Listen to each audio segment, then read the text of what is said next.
Number 54 of the third season of the Fantasy Fullback Dive, brought to you by the good people at the Road Street Journal. We're paving your way. We're your lead blocker to fantasy glory, fantasy excellence, and sooner, fantasy championships, as we are officially about to jump into the final regular season week for all but, maybe a couple weird leagues. It's pretty standard. We got 13 regular season weeks, 2 or 3 weeks of playoffs. That's that. We're going into week 13. You're either in, you're out, or your season literally hangs in the balance this week. So, big deal. If you're still invested at all, you must be if you're listening to this podcast. This is one you don't want to miss. I, of course, am your host, Nat the Truth Jones. With me, as always, the Wolf of Roto Street himself. Wolf, how you doing?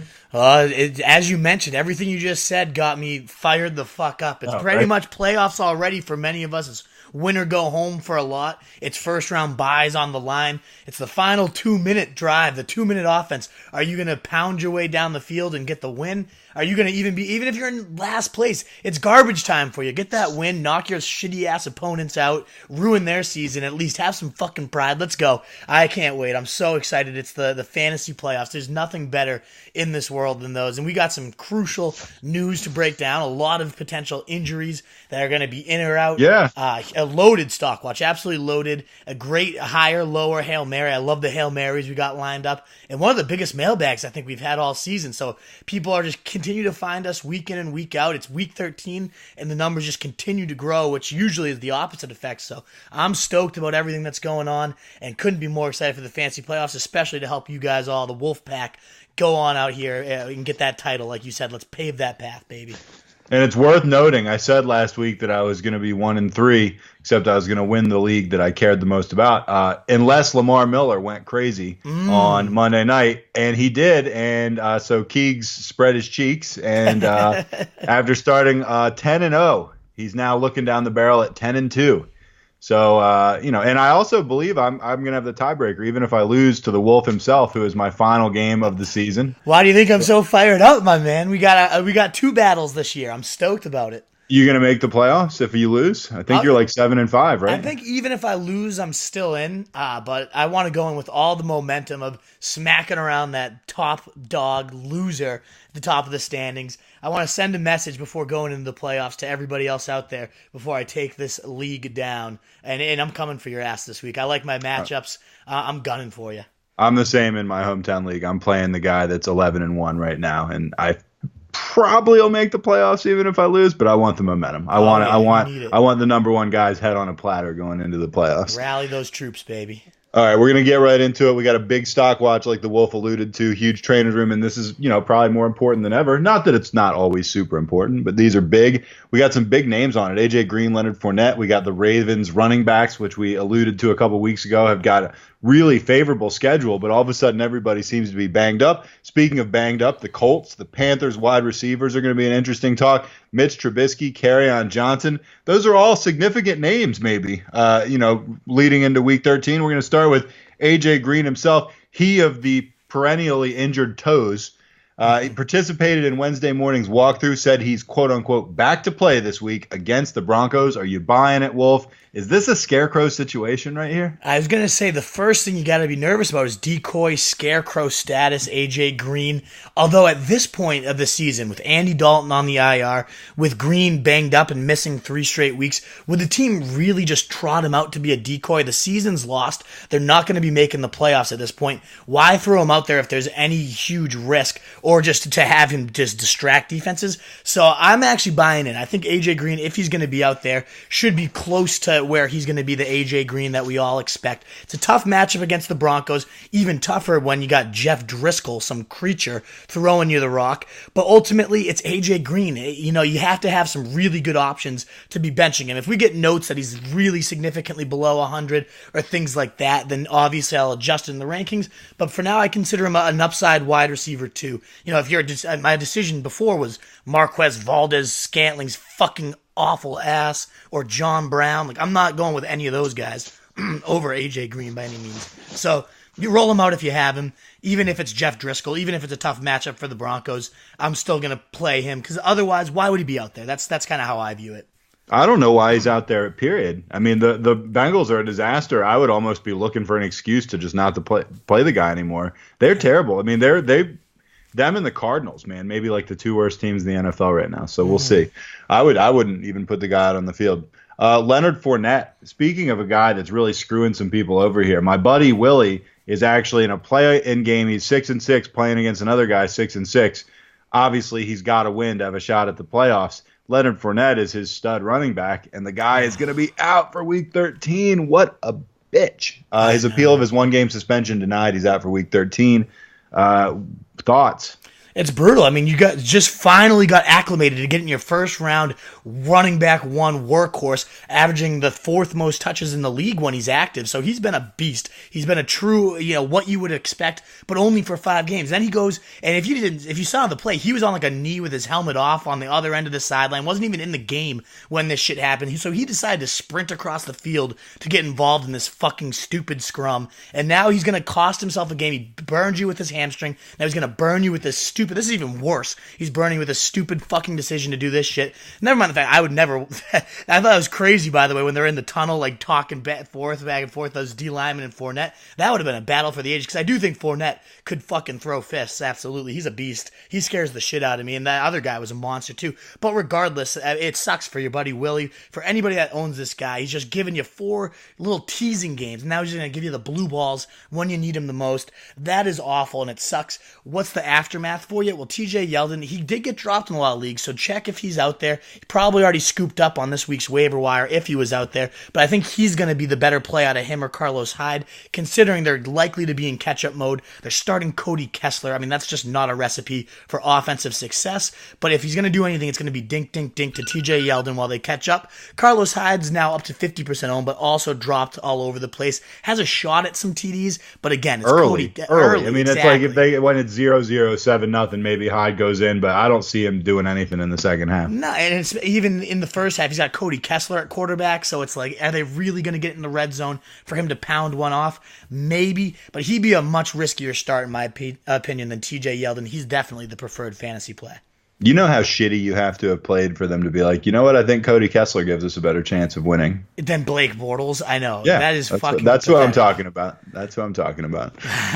the London guy, unless they could just move to London, and then they would be undefeated. This year. He lost in London this year. Oh, man, he must have completely lost it all. Then. Yeah. He's stripped of all his powers. And you know why? Because Alan Hearns moved to Dallas. He needed his boy giving him an audience behind the potted plant. It's too bad. Maybe we should get traded to Dallas. Absolutely. All right, Ravens running backs, and we've talked about these guys just about every week for some reason or other. I mean, there's been something worthwhile talking about them as a group, for probably a solid month here. As you know, they have a great schedule moving forward, but their guys have not stayed healthy. Of course, Alex Collins was kind of the go-to guy. Then Gus the Bus came in and kind of took over and enchanted everybody with his fantasy acumen. But here's the deal. Collins remained sidelined at Wednesday's practice, while even more surprisingly, the aforementioned Gus the Bus Edwards also did not practice due to an ankle injury. What do you think of that? It's definitely surprising. He seemed fine all game, never really got pulled in the win over Oakland, was dominating and steamrolling to his 111 yards. So this just kind of comes out of left field, which is never really great. Maybe it's just a maintenance day because he did have a heavy workload. He's got 2 straight heavy workload type days. So maybe John Harbaugh is just kind of resting him, getting him primed up for another juicy matchup against Atlanta. So I imagine Gus Edwards will be out there. The fact that Collins is still sidelined makes me nervous for his prospects. Ideally, he does sit because that way you got Gus Edwards in just that clear featured role. But if somehow both of them sit out of nowhere, I mean, again, back-to-back 100-yard days for Gus Edwards, ready to get his 3rd straight. If they both sit, then Ty Montgomery might become the main guy. That makes you a little nervous. He's not really a featured back. We saw the Packers try to experiment with him in that role. But as a one game, just kind of throw him in for 20 touches, he would be a beast against Atlanta. They give up so much receptions to running backs, and Montgomery only 9% owned. I think it's at least worth the speculative ad, especially if you got trash to cut. In the case that Edwards and Collins both sit, Montgomery would shoot up into my top 25, maybe even top 20 running backs for the week. So I think that's a guy you got to consider stashing right now with both these guys sidelined. All right, the Colts are banged up as well. The guy I'm playing this week has T.Y. Hilton, so this actually makes me happy in a kind of sick way. T.Y. Hilton with a groin injury, Eric Ebron with a back, Marlon Mack with concussions, all did not practice Wednesday, we pretty much know Mac is out, right? What do you think about these three guys? These are all, potential fantasy factors. Absolutely. Marlon Mack, the one that's probably, like you mentioned, just a lock to almost be out. He's still in concussion protocol. I think he's the one that's clearly at risk for actually missing the game, in which case Jordan Wilkins, Nyheim Hines carry that load. I'd much rather look at Hines. We've seen him get it done, whereas Wilkins would be a desperation throw to see if he gets into the end zone. He's looked good in these last weeks, a few explosive runs, but I don't know if you can trust this guy in week 13. You have to be in pretty rough shape to be looking at Jordan Wilkins in your lineup. And then you get to Hilton and Ebron. My guess is it's just maintenance day for the clear-cut two top remaining targets in this offense. I think both of them will be out there. We've seen this before. Reich seems to kind of take it easy on his players early on in the week. I imagine by the end of the week we'll see both of these guys back at practice.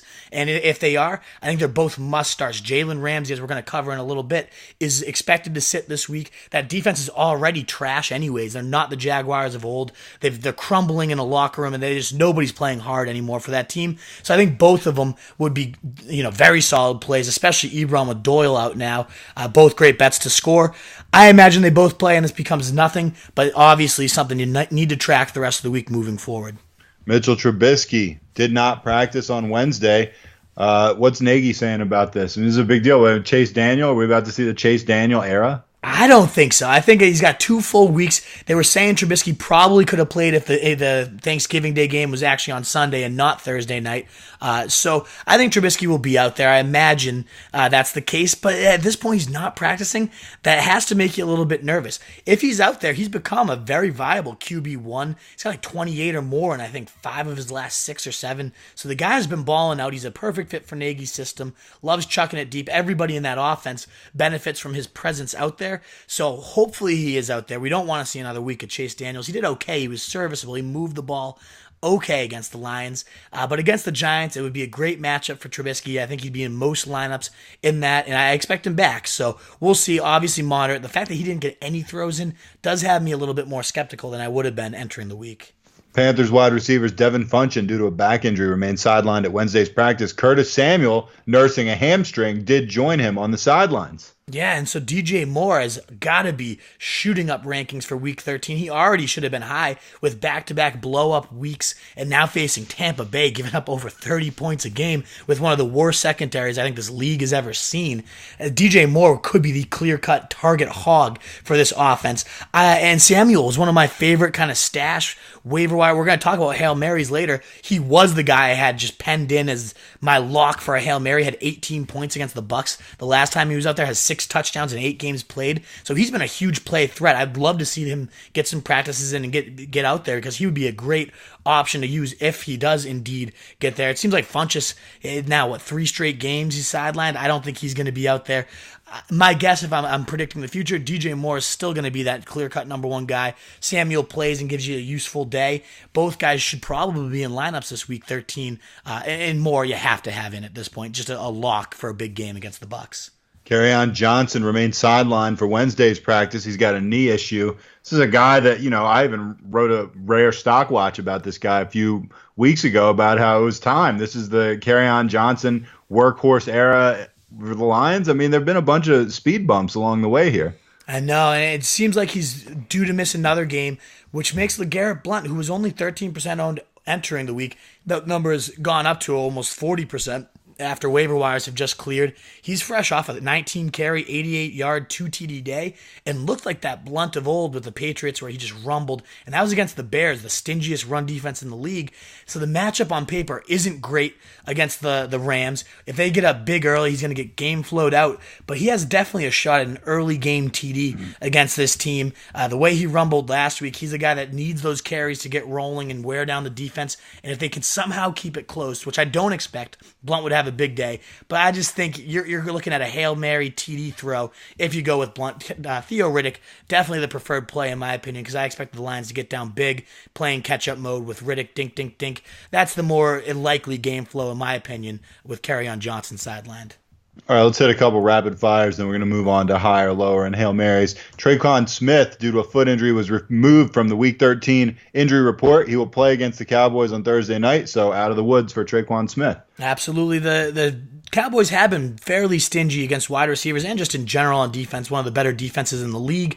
And Smith has really only blown up twice. Both those games came at the Superdome, but he's also playing on turf here. It's also that dome-like stadium, so maybe that's what he needs to have, that true speed burning down the field. And remember, the last time he was out there, 13 targets from Drew Brees, 10 catches, just a monster effort. A lot of those trust, climbing the ladder, making the contested catch style throws, which told you he might have turned the page with Drew Brees and really gotten on the same trust level. And that's huge, obviously, when you got a quarterback of Brees' caliber. So if Smith's out there, I think he's got to be in most lineups, even with a tougher matchup, even on the road for Brees. I would be definitely looking to start Tre'Quan Smith now that he's fully healthy. Evan Ingram with a hamstring, not practicing Wednesday. He's been hurt a bunch this year, huh? Yeah, useless. What a piece of shit. Bust of the year. We were hauling on him, and he just kind of sucked a big dick. So just move on that. All right, rare defensive mention, Jalen Ramsey. He of the talking so much shit all year to everybody due to a knee injury, did not practice Wednesday also. Do we care about this? I mean, they're playing against the Colts. I mean, Colts are banged up. Ramsey not in might help negate some of that. Absolutely, and Andrew Luck on that streak right now, 3+ TDs going for the Tom Brady record here. I think they keep chasing that, and they at least throw another 3 TDs, which is only more likely with Jalen Ramsey out there. Definitely helps T.Y. Hilton if he's fully ready to go, which I do expect. The top corner of a defense that's already crumbling being removed just means more and more upside for the Colts offense this week. Would love to have those pieces for sure. All right, we're going to go right into higher, lower, and Hail Mary. Of course, we're going to start with quarterbacks. Higher for you, and this makes me happy because this is my hometown league guy, Phillip Rivers, playing at Pittsburgh. You got him as your QB6. That's 6 higher than the experts. Hard for me to believe they could actually have him 12th. I could see him on the road maybe not being as high as 6, although I'd have to see the list. 12 seems pretty low to me. Absolutely. They just lost Melvin Gordon, which means they're going to need to depend on Rivers more than ever. It's a potential Sunday night football shootout when you got Big Ben at home, and he's already averaging the second most passing yards in the league. So I imagine Big Ben's going to do his damage, which means Phillip Rivers is going to have to keep doing his.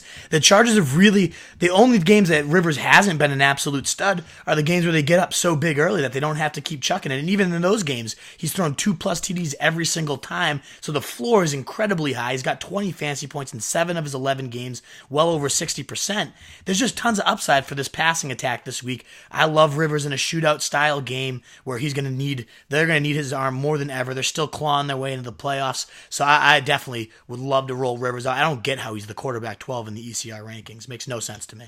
And you did that efficiently, so I'm going to let you sneak in another one that you're higher on, and that's Matt Ryan against Baltimore, QB9. That's 8 spots higher than the experts. Hard to believe he's 17th on any ranking, even as shitty as the Falcons have been at times. I know, but even as shitty as they've been, that's resulted in great game flow for him to play catch-up, rack up garbage time stats. He's been bombing teams like 370 yards in almost every contest, it seems, for Matt Ryan. In Baltimore, they obviously have this terrifying reputation. We can't start guys against Baltimore, but they haven't been anything special. They got their top corners, Jimmy Smith. It's not like 2003 or something. No, not at all. They just carry this reputation that hasn't necessarily been warranted this year. Jimmy Smith and Tavon Young, their corners, are both not practicing today. Eric Weddle also didn't practice, so the secondary's dinged up. And they've out of their last 4 games, they shut down Derek Carr last week. That's real hard to do. It's the fucking Raiders. Yeah, really great feat. But otherwise, Dalton got 19, Big Ben got 25, Cam Newton got 27 in their last those 3 straight contests. This offense is just always going to churn and always going to sling with Matt Ryan and such a pathetic defense behind him. You got to love Matt Ryan as a top 10 quarterback every single week. Outside of the top 15 in the experts, come on, that's a joke. Russell Wilson's a guy you were quite a bit lower on than the experts. You got him as your QB 15. That's 8 spots lower than the experts who have him at 7. He's playing San Francisco this week. Yeah, and I almost use like a reverse psychology style of ranking. I don't know if that makes any sense, but when the matchup is good for Russell Wilson, I actually like him a lot less. Whereas, last week I was higher on him. He had Carolina, shootout style game, a better overall team. That's when I love Russell Wilson. You get comeback Russ where they don't take the air out of the ball and they just keep slinging it.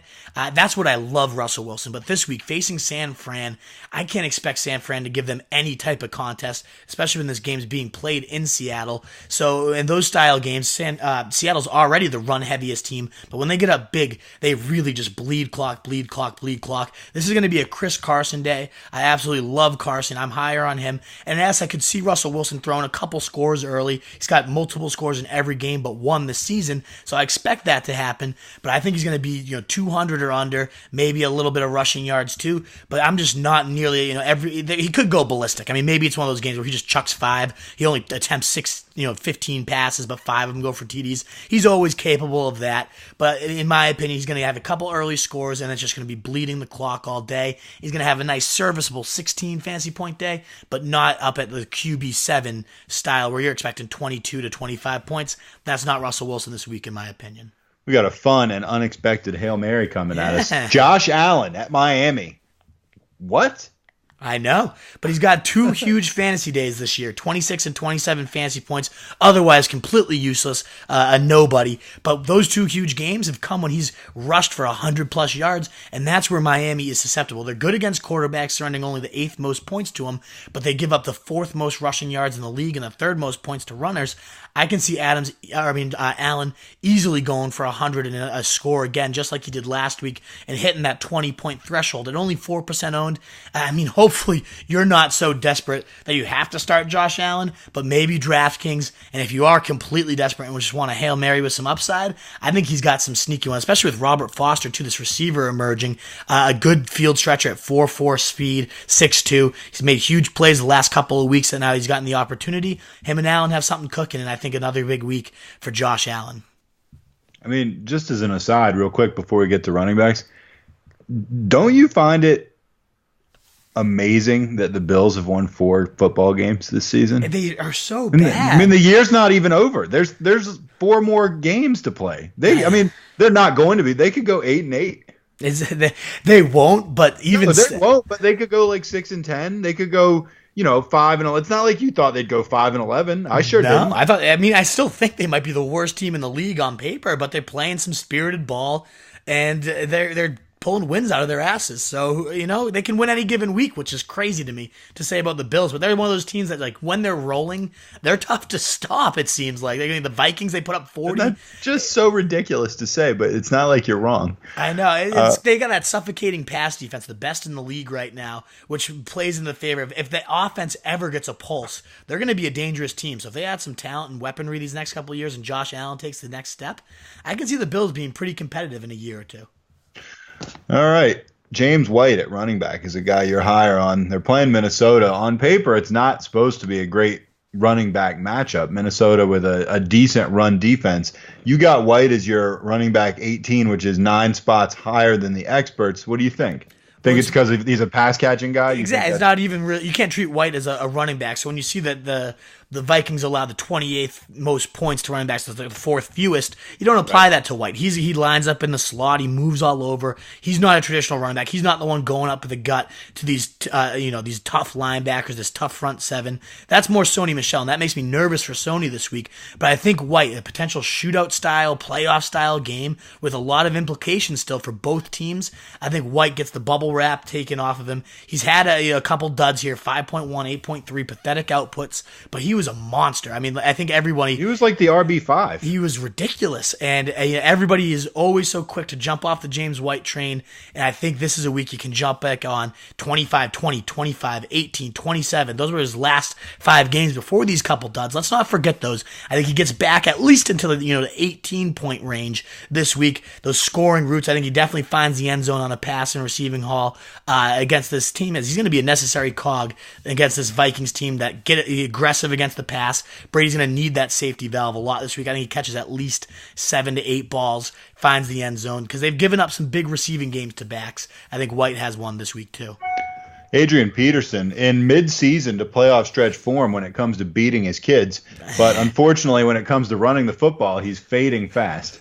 You got him as your RB30. That's 6 spots below the experts. Not like either of you like him that much. No, and he's going to be the locked in every week, fade. If he's a 24th ranked running back by the experts, that's them saying he should be in lineups as your running back too. That's 24, 2 running backs, 24 guys. So you're expecting to start Peterson, and I'm saying he's got got to be on your bench unless you're real desperate. He's under 70 total yards in 4 straight weeks. He's only hit double digits once because he found the end zone one time in that span. And he averages, I've said this stat on this pod before, and I'll say it again, less than 12 touches and less than 50 yards in games when they're trailing. And I'm going to keep reminding you of that because Colt McCoy, who actually, next time you watch a football game, Nat, and everybody listening, think of the guy from Superbad that was like, he hit Jonah Hill in the car and comes out and he's like, I'll take you to a party, blah, blah, blah, my license is suspended.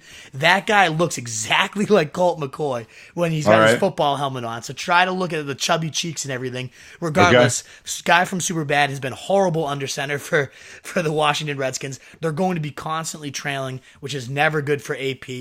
So I think it's another pathetic single-digit TD less output coming here for AP. All right, let's talk Hail Mary. And I already knew, I see it on the sheet, of course, but I had a feeling you were going to go with this guy. Due to the banged-up Ravens backfield, we said Edwards out, Collins maybe out. Who's going to be the last man standing? Of course, that's going to be Ty Montgomery if all this stuff comes to fruition. He's 9% owned right now. Definitely seems like taking a stab. Like we said, the Ravens have favorable matchups coming out of the backfield really for the rest of the season. If this is the guy, especially if he's the only guy, not bad odds that he could put up some decent points. And even if it was shared, it wouldn't be a horrible situation to use this guy. Last week, 28 snaps, a season high, 11 touches, which wasn't bad. He really seemed to take over that Buck Allen pass-catching role, and he did well in it. And so even if Edwards is out there, this is an Atlanta team who we've said many, many times just bleed receptions to running backs. Bleed them, like 15, 20. We've seen ridiculous games. Yes, that was McCaffrey and Alvin Kamara, but ever since Dan Quinn took over, this has been a 3-year trend. It must be something of his defensive philosophy. They've just given up the most running back receptions for 3 straight years. And Montgomery, obviously, that's where he thrives as a converted receiver. So I can see him, even if Gus Edwards is playing, and especially if the game flow isn't favorable and Atlanta gets up big early, I can see Montgomery having a huge role this week, catching 6 to 8 balls, regardless of whether Edwards or not plays. And if obviously they don't play, his ceiling is through the roof. So as a desperation flex at 9% owned, I really think Ty Mont could come through for you if you really need something like that.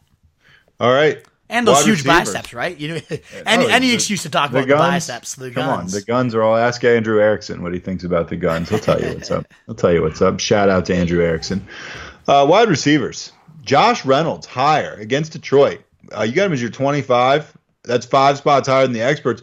More so than your discrepancy with the experts, though, the fact that Josh Reynolds has crawled his way up from just being completely insignificant, like a guy that you were calling out 6 weeks ago or something, be like, you might want to look at this guy. You never know, man, he could creep up. And now, you got him in your top 25, and the experts have him in their top 30. He's a legit fantasy player all of a sudden. I know. Hopefully you've been listening all season. We talk about paving that path. We told you to stash this guy in case anything happens to their top 3 receivers, because anybody that has a significant role in this Rams offense is going to have significant fantasy value week in and week out. And Josh Reynolds is maybe their best red zone weapon. McVay has always raved, even since last year, about his wide catch radius, his extreme body control for a guy of his size, 6'4", wiry frame, and knows how to use it. And we've seen those red zone skills really put to the test with Kupp out. He's got 3 touchdowns in his last 2 games without Cooper Kupp. He's averaging 61 yards and a touchdown and a half over those last 2 games, 17 and a half and 17 fantasy points in both of those contests. This guy has been a beast, and that's perfect because Detroit is crumbling in the secondary. Darius Slay's banged up, hasn't been himself. They've given up 8 touchdowns to wide receivers in their last 5 games. So you're giving me a red zone threat in one of the most explosive offenses of the league that's going to be visiting the red zone all day against this bad defense. I think he's a great bet to find pay dirt and at least 60 or so yards. He's a must play in my opinion. Our boy Seamus just got him on the waiver wire. I was berating him for letting Reynolds sit out there last week, and he was the last waiver wire priority. I don't know what Seamus's league was doing because he was still able to snag him. I'll tell you what Seamus's league is doing. They're getting bent over a barrel by Seamus again. And Seamus keeps spanking away, baby. That dude just owns whoever else is in that league. I love it. And I think Reynolds is going to be a big part to his stretch run success, and it's going to start this week against Detroit. Lower. Alshon Jeffery, and you got 2 of these, so make these fast. Alshon Jeffery against Washington, you got him as your 31. That's 7 spots below the experts who have him at 24. And Jarvis Landry, perennial punching bag, playing at Houston, you got him as your 35. The experts have him at 28. Yeah, and Alshon, I mean, both of these guys we've kind of hit on the Monday stock watches. So just to reiterate these stats, Alshon's been disappearing completely since Golden Tate was acquired. Not that Golden Tate's been lighting it up or anything, but just the target distribution has no longer been a true target hog number one. It's been an afterthought. He's gotten to 48 yards in his last 4 straight, under 7 fantasy points over that span in every single game, too. It's just been pathetic. Washington is a good matchup. We saw Cooper Kupp just destroy them, but you can't trust this guy with all these disappearing acts of late. Could get shadowed by Norman, but it isn't as terrifying as it once was, but still a tougher corner matchup in the league. I'm just expecting a huge Ertz day. The Alshon Jeffery, it was a great run. He had a couple 20-point blow-ups, an 18-point blow-up, but it's just too unpredictable. The way Wentz is playing, he looks a little unhealthy. He seems like he's regressed a bit with his health. I can't trust Alshon Jeffery and Jarvis Landry. Under Freddie Kitchens, he's only seen 17 targets. The volume was once there. That was the one thing you could depend upon with Jarvis Landry. But now seeing less than 6 looks a game, and Freddie Kitchens, he's been for like no yards. For no yards. He's been under 50 yards for 3 straight, and in 6 of 8 Baker games, he's been under 50 yards. So there's nothing to like here. And he couldn't do it against Cincinnati, who's given up the most points to fantasy receivers. Why would he get it done against Houston, who's giving up the 6th fewest? Just doesn't seem like Landry's going to find his pulse this year, at least while Freddie Kitchens is running the show. And this offense has been exploding in the meantime, so it's not like they're missing out on Jarvis Landry. So I think the Browns continue to do what they're going to do, and it doesn't involve Jarvis Landry, unfortunately. That sucks. I think I'm stuck with him in my lineup, too. I don't think I got anything. We can find you better. Come on. I got David Moore. I mean, I don't know. Maybe right. it's worth you don't feel great about right? that, do you? You don't feel great about that. I don't feel great, but I might play him over Landry at this point. I don't know. Reynolds isn't out there, right? We'll talk about it because I need to win this game at my hometown. So obviously I'm going to be coming to you and consulting before it starts. The Hail Mary you're about to read off, I actually have ranked higher than Landry if this guy plays. I have picked him. I own him in my hometown league. So there you go. Wait, maybe this will be your play. I thought that was the Pittsburgh guy, Samuel. No, I picked up Jalen Samuel. Yeah, that's a good stash, but not someone you can use yet. Curtis Samuel, your Hail Mary, only 14% owned. He's gone double digits and scored at least 1 touchdown in 3 of his last 4. Thanks to a lot of scoring coming from his offense. Yeah, and I think this is another week where they blow up against Tampa Bay. How many times can we reiterate Tampa Bay secondary is historically bad? They give up over 30 points a game. He had 18 points his last time against Tampa Bay, and the guys used very creatively out of the backfield, moved to the slot, lots of screens, lots of run after the catch abilities, which is what Curtis Samuel made his money on at OSU, and he's looking very explosive. 6 TDs in 8 games. He definitely finds pay dirt. If he's out there, you just got to track that hamstring injury. I would definitely play this guy over Jarvis Landry this week, so check if he's out there and add him and get him in your lineup if so. All right, let's go tight ends. Kyle Rudolph. I mean, you even start your description by saying it's a disgusting position. This is disgusting to go with Rudolph. And you got him as your 11. The experts have him at 14. Not a big discrepancy. Why do you like Rudolph to be slightly above average this week? The Patriots have given up the 5th most fantasy points to tight ends. Belichick is known for doing everything he can to stop a team's top 2 targets. And here it's clearly Diggs and Thielen running the show. So the Patriots are going to put all their defensive attention at shutting those guys down, which I think is going to let Rudolph kind of rumble down the seams in a lot of dink and dunks. I can see him having one of those classic 8-catch, 100-yard Rudolph days that we haven't seen this year, but he's fresh off finally finding a pulse again last week with the 2nd most yards since week 2 against the Packers. He found the end zone. He hasn't found the end zone since week 3, but I think against the Patriots, again, giving up a lot of touchdowns and a lot of yards to tight ends, this might be that one week he can finally use Rudolph. It's still disgusting, but it's just such a disgusting position. So it's disgusting. It's disgusting. It is. All right, Trey Burton, a guy you're lower on. I mean, geez, talk about a guy that disappeared as soon as I traded Amari Cooper for him. Playing the Giants, he's the tight end 17 on the Wolves rankings. The experts have him at 11. I don't even think he's worth talking about, but go on, fill a little bit of airtime. In case you haven't seen it, he's been under 40 yards in 5 straight games, just 1 touchdown in that span, so no double-digit fantasy performances in 5 games, less than 4 targets in all but one of those games. In the game he saw 7 targets, he had 28 yards. Fucking pathetic. He's doing nothing with any usage he sees, and now we got Adam Shaheen back in the lineup, which could mean no more red zone usage for him. And, I mean, yeah, the Giants have gotten bludgeoned by tight ends lately, giving up 78 or more yards, but that was to Kittle and O.J. Howard and Ertz. I mean, those are 3 of the top 5 guys this year at tight end. So I'm not putting much stock in the fact that the Giants have struggled lately. This is Trey Burton, who has just absolutely sucked. I have no faith in him. You can't really roll him out at this point. I'd rather roll out the Hail Mary we're about to talk about. All right, Hail Mary. Household name, Matt LaCosse. That's Matt LaCosse. He's playing at Cincinnati, and he is the tight end 16 right now. Sell me on Matt LaCosse, Wolf. Well, he's fresh off his first career touchdown, and that doesn't surprise anybody because this is Matt LaCosse, a complete nobody. But Jeff Heuerman is now out of the lineup for the Broncos. He hit the IR with, I think, a broken rib. So he's on the DL. And the Bengals, what more do you need to say? They get destroyed by every position, but including the tight end, second most TDs, second most fantasy points to tight ends on the year. Very friendly rest of season schedule coming for LaCosse as well as the lone tight end target there. I mean, we know Keenum historically with Kyle Rudolph. He likes to target those dink-dunk throws over the seams, and LaCosse saw some decent usage and did some damage with it. So after watching Njoku and Fells both go for scores against Cincinnati last week, I can definitely see Matt LaCosse finding his way to the end zone, maybe catching 5 balls in the process. I think a very useful play this week at only 8% owned. All right, we're going to hit a jam-packed mailbag. Loaded. Like you said, there's a lot in it, so we're going to try to hit them as fast as we can. So if you submitted a question or if you're just curious to know what questions other people are asking, here we go. This is from Rob Zaleski. Tough start-sit decision week for me. I got Reynolds as my wide receiver 3, or Sutton, or Traquan. Also considering David Njoku as a flex against a Houston defense. He's got Braid at tight end right now. That's second worst against the tight end.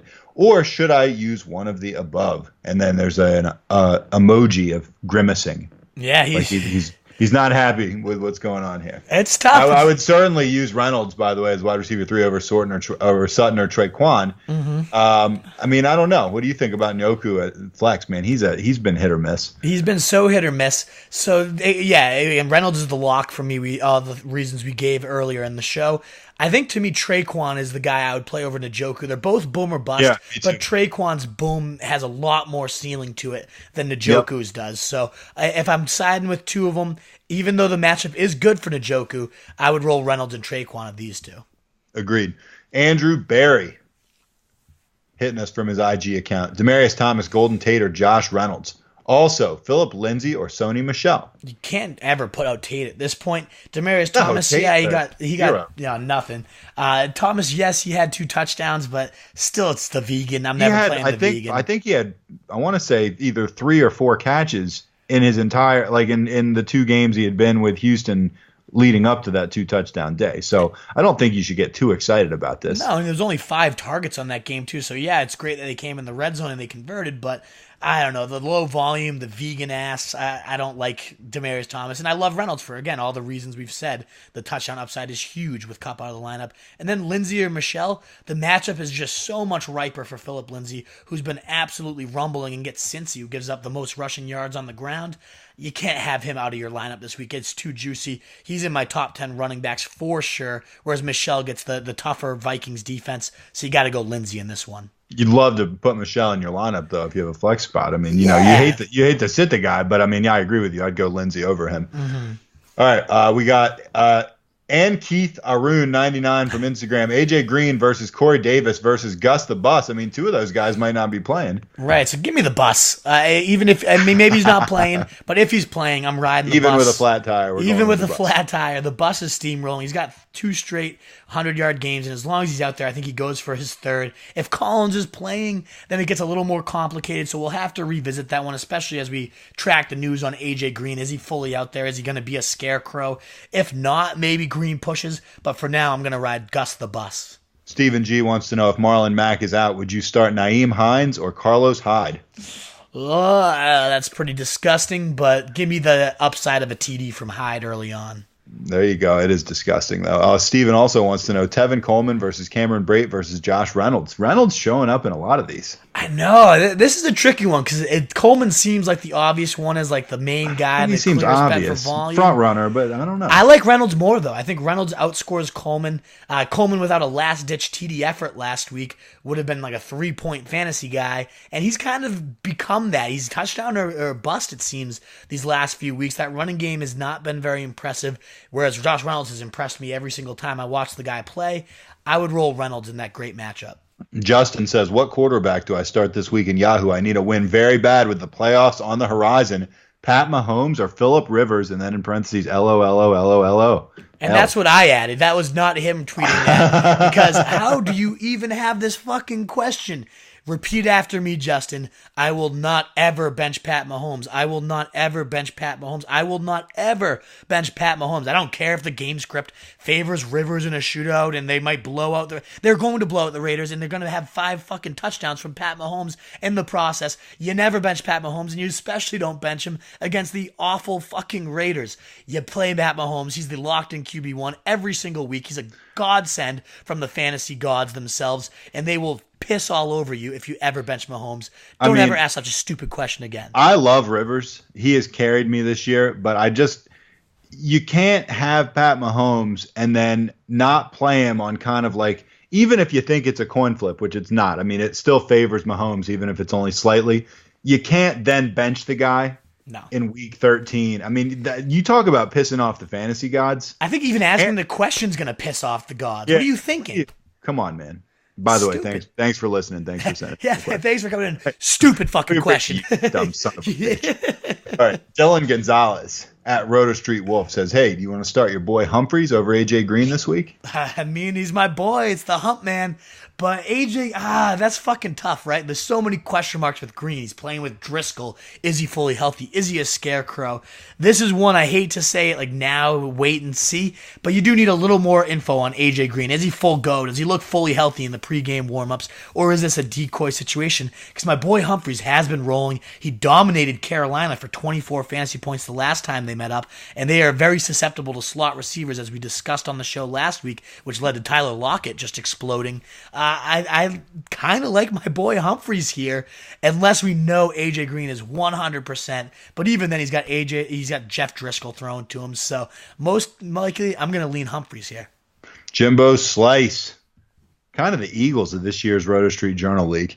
Yeah. Pick 2, full PPR: Calvin Ridley, Josh Gordon, David Moore, Curtis Samuel. Give me 2 of them, Wolf. Maybe this is why he's a fucking whipping post, as he's asking these type of questions. I mean, you got to lock in Josh Gordon, especially with Xavier Rhodes. He's expected to play, but he's got a hamstring injury. Maybe it flares up and he's out of there. Either way, it's going to be a shootout-style game. I can't wait for that one. And I think Gordon finds pay dirt here.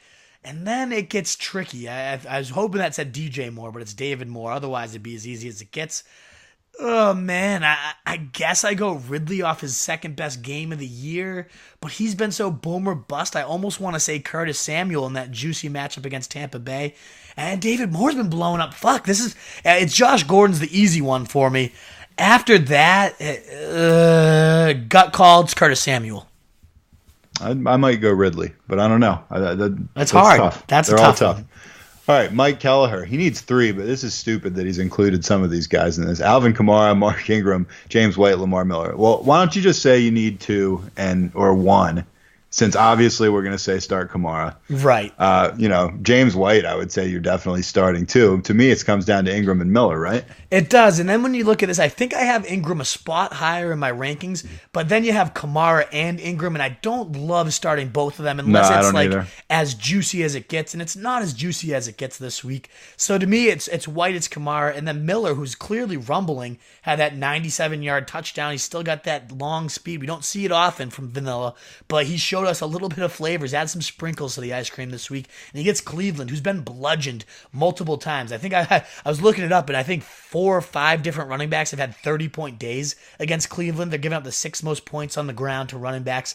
I think Miller's in line for another healthy workload and another big day against that pathetic run defense of Cleveland. So give me White, Miller, and Kamara there. Lamar Miller, by the way, the only player in NFL history with multiple 97-yard touchdown rushes in his career. Really? Just thought I would. And we keep calling this guy Vanilla. Maybe we gotta change his I know. nickname. And I was the whole time he was doing it, I was sitting there, and he'd had like a couple big runs before that too, and I was like, man, he doesn't look like a plotter at all. But we've branded this guy. And then he had he had like a 30-yarder called back on a penalty later. I mean, he looked really good. All right. Also need 1: Josh Reynolds, Traquan Smith, Jared Cook. I'm assuming we're going with Reynolds here. Yep. Easy money. Go Reynolds. All right. George Kittle or Cameron Brake, week 13 standard scoring again. Stop with the standard scoring. This is from Michael Evans, by the way. Michael, what are you doing? Yeah, JV bullshit. But to me, especially with standard, that favors the touchdowns, and I think Brate has a lot better chance to score against Carolina, giving the most fantasy points to wide receivers. Is it crazy I would ever recommend Brate over Kittle, who's been Kittle, who's like dominant or something? He's been dominating week in and week out, but we saw Mullins start to crumble last week. I'm going to go Brate. I am. And it sounds psycho, but I'm going to go Brate here. Michael Evans, after giving us a standard scoring question, then comes back with the even less used kicker question. Oh, Harrison Butker or Matt Bryant. Week 13, Wolf. Right in your wheelhouse. I'm going to go Butker. I mean, you know they're going to be putting up point after point. Bryant comes up with some upside because it's Atlanta against Baltimore, and they're going to have that chance to stall out more likely. But the Chiefs are going to be just camping out in Oakland territory all day. So the only risk there is they just score touchdowns on every single possession, and all you get is 6 extra points. But Bryant, we've seen get kind of shut out. The Rams, he only had 5. I like Butker. It's just so safe that they're going to be just living in Oakland's territory the entire game. Michael Evans keeping us on our toes. Yeah. Chad Likens Jr., the third. Ooh, one of my favorite names title. ever. Yeah. Chad Likens Jr. What do you like more? Before we go into his question, start. Chad Likens Jr. or Richie Dunkelberger? What's the better name? Well, it's not Chad Likens Jr. It's Chad Likens Jr. the third. Right, exactly. The third is the big part. Junior the third. Yeah. That means he's the third guy in a row named Junior. What a great moniker that is. I still probably like Dunkelberger more. Ingram, Riddick, or Fitzgerald, PPR. Ingram for me. Not to be outdone, Antonio Mendoza III with a question for Roto Street Wolf. Would you drop Prescott and pick up Lamar Jackson? I have Andrew Luck as my starter. To me, they both have really high ceilings, Prescott and Jackson. We just saw Prescott put up 27 with the third easiest, I believe, playoff schedule among quarterbacks. So give me the guy with the floor and the ceiling, and that's Prescott, in my opinion. Even though both have blow-up ceilings, Prescott, to me, is the locked-in starter, whereas Jackson might lose that job. Prescott is not losing the job unless he gets hurt, and Jackson, it's conceivable. I mean, imagine they make a little bit of a playoff push. I mean, who knows? Right, exactly. Alonzo, Roto Street Wolf, wants to know, Reynolds or Baldwin half PPR? Are we going Reynolds again? We're going Reynolds again. Baldwin just looks banged up, and he's maybe the second or third option with Lockett playing so well at this point. Fantasy Football Wiz wants to know, since Melvin Gordon is out, I need a win this week to ensure I make the playoffs. Half point PPR. Here's my options. Sony Michel, Gus Edwards, Josh Adams. He doesn't really tell us how many he needs, so I'll just rank them. It's Gus the Bus, as long as he's healthy. Of course, you track that ankle and make sure he's playing. After him, it would be Sony, and then it's Josh Adams. And I like all three options. Good options to have, but again, I go Gus, Sony, and Josh. All right, Hernan G, he needs 3 of these, so he needs to sit one of these guys in half-point PPR. Gus the Bus, Lamar Miller, Matt Breida, and DJ Moore. Who you sitting, Wolf? Oh, man, this one's tough. Oh, because... DJ Moore most weeks would have been the obvious call, but fresh off of 2 blowups and now getting Tampa Bay. Miller just blew up. Otherwise, I would have been like, sit Miller, whatever. I guess I know. Fuck. I think I'm sitting Breida out of this bunch, even though he's rumbling and he's kind of the clear cut, no questions asked guy there. He always has that vagina flare up every now and again and kind of over dramatizes his ankles and. I don't know. As long as all 3 of them are healthy and playing, I think I sit Breida. All right, Tori wants to know, Phillip Lindsay, Tevin Coleman, or Sony Michel, who to start in a non-PPR league? I'm assuming we're definitely going Lindsay here. Lindsay's the clear-cut guy, in my opinion there, yep. PPR or otherwise, I agree. Tight end race, Eric Ebron or George Kittle? I'm going Ebron. Without Doyle in the lineup, averages 10 targets, whereas he gets 3.3 per game without him, with Doyle in the lineup. So it's a no-brainer to me. As long as Doyle's sitting, it's Eric Ebron's show. He's my third-ranked tight end of the week. 3 guys with 11 receiving touchdowns this year. Can you name them? Tyreek Hill, Eric Ebron, and who is the third? Oh, fuck. Ebron's the tough one, but obviously. I knew he was up there just because I was writing about him that's recently. Why I'm asking you the question. It's not Mike Thomas, is it? No, he doesn't have that many touchdowns. Who's the third one? No, it's a guy you would never think. Antonio Brown. Oh, does he have 11 touchdowns this year? Yeah. Oh, shit. Wow. I did not kind of snuck up on you, right? You wouldn't have expected Antonio Brown. Lackluster year from AB, only 11 touchdowns by week. It's crazy. That guy's a monster. Yeah, he's like the wide receiver 4 or something like that. Crazy. All right, last but not least, Ian Stanford, half PPR flex. Josh Gordon, Philip Lindsay, or Calvin Ridley? It's Philip Lindsay again for me. That matchup against Cincy is so juicy. I love all these sit starts asking me about Lindsay. They're making my job easy. He's going to blow up this week. I think so too, man. I really do. Yeah, Antonio Brown, by the way, his numbers on the 71 catches, 874 yards, 11 TDs.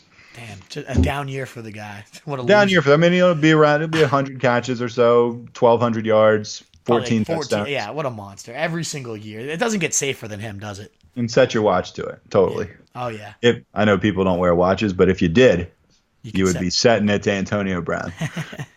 All right. You got any social media you want to pump up? As always, if you liked what you heard, hit that subscribe button so we're pulverizing your path. So that title, we only got 3 more weeks. It's insane. We got to get to that title, folks. So subscribe. Let us know your thoughts, how we can be better, or what you like that we can keep doing for you. And then, of course, you can find me at Roto Street Wolf on Twitter and Snapchat, there to answer any and all questions. Make sure to follow us on Facebook. A lot of these questions I said, you got to check back in for. You want to check back in, the perfect time is on Sunday. We do our Fantasy Tailgate show at 11 a.m. Eastern Time on Facebook. Make sure you're there. Love to answer every single question that comes in. And we've been getting a ton, 60 or so questions a week, which has been awesome, and we want more and more. So come on down to the Fantasy Tailgate, enjoy some beers with us, and watch the best sit-start show out there. Instagram is Roto Street Journal as well, and then Roto ST Journal on Twitter if that's your spot. Find us on all of them, follow us on all of them, and we're going to get you that title in 2018, baby. All right, my name's Nat the Truth Jones. And I'm the Wolf. Best of luck in do or die time, week 13. Let's get it done, Wolfpack. Good luck. Later. All right, man, that was solid. Good Shoot stuff, me a description. I'll have it out by 9 probably. Perfect. Sounds great, man. All right, man. See ya. Dude.